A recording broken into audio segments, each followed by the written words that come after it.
Taking you all the way to Normandy Beach tonight, a U.S. Army veteran brought out a piece of World War II history this weekend from Normandy Beach, which led to the end of the Nazi Reich. This first United States of America flag flown on the beach during the Normandy invasion. Sergeant John Hovarth put the flag up on June 6, 1944 and sent it to his wife in Ohio.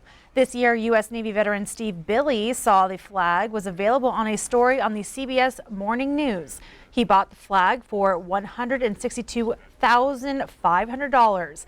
The flag has a bullet hole, which adds to the history and symbolism.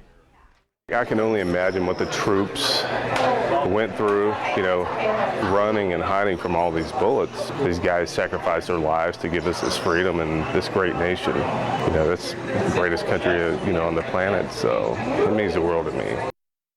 Steve Billy displayed the flag as a fundraiser for veterans. Well, still a few days before Thanksgiving and already Christmas trees have arrived in Billings. The trucks arrived from Sandpoint, Idaho this afternoon, and students from Central High School helped unload the trees every year. And this Christmas tree lot at St. Pius started rooted out 47 years ago. Now, the trees are the trees at St. Pius on Broadwater and St. Bernard's in the Heights. Now, the Knights of Columbus have run it for about 17 years, and it gives the students a chance for community service. The Knights of Columbus donates the money from tree sales for 15 charities.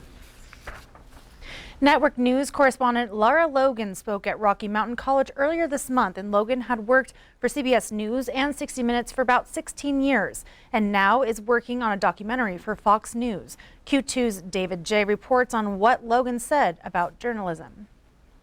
Lara Logan has covered stories all over the world. As a journalist, I have one job.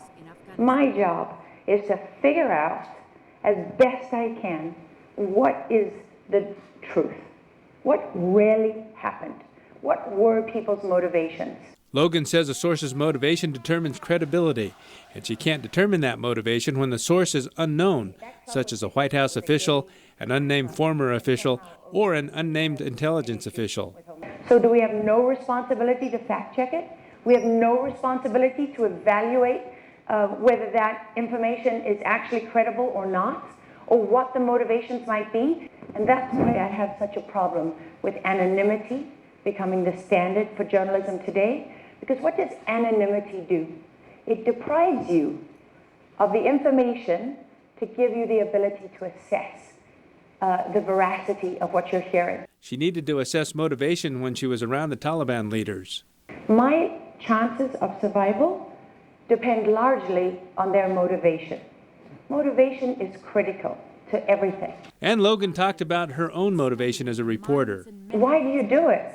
You do it because I believe in standing up for the good in us, because it's real. And if we don't stand up for the good, there won't be anything left.